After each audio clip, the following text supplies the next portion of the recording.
ദൈവ തിരുനാമത്തിന് മഹത്വം ഉണ്ടായിരിക്കട്ടെ. യേശുവും ഷീഹോ the incarnated son of God. പൗരസ്ത്യ സഭകൾ കർത്താവിൻ്റെ ജന്മപ്പെരുന്നാളിന് വേണ്ടി 25 ദിവസം ഒരുങ്ങുന്ന സമയമാണ്.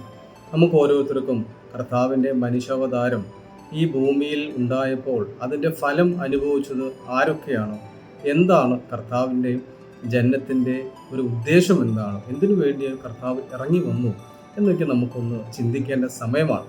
യെശയ്യാ പ്രവാചക പുസ്തകം 9-ാം അധ്യായം 2-ാം വാക്യത്തിൽ ഇങ്ങനെ പറയുന്നു: അന്ധകാരത്തിൽ കഴിഞ്ഞ ജനം മഹത്തായ ഒരു പ്രകാശം കണ്ടു, കൂരിരുട്ടിന്റെ ദേശത്ത് വസിച്ചിരുന്നവരുടെ മേൽ പ്രകാശം ഉദിച്ചു. കർത്താവിൻ്റെ മനുഷ്യാവതാരത്തിൻ്റെ 1-ാം ദിവസം നമ്മൾ ചിന്തിക്കുന്നത് ഇതാണ്: അന്ധകാരത്തിലിരുന്ന ജനത്തിന് പ്രകാശം ലഭിച്ചു, ഉദിച്ചു. കർത്താവിൻ്റെ മനുഷ്യാവതാരം അതിനു വേണ്ടിയിട്ടുള്ളതാണ്. യേശുവും ഷീഹോ എന്ന ധ്യാന ചിന്തയിലൂടെ നമുക്ക് 25 ദിവസം കർത്താവിൻ്റെ വരവിനെ കുറിച്ച് ധ്യാനിക്കാൻ ഇട നൽകട്ടെ. ദൈവം എല്ലാവരെയും സമൃദ്ധമായിട്ട് അനുഗ്രഹിക്കുകയും ചെയ്യട്ടെ.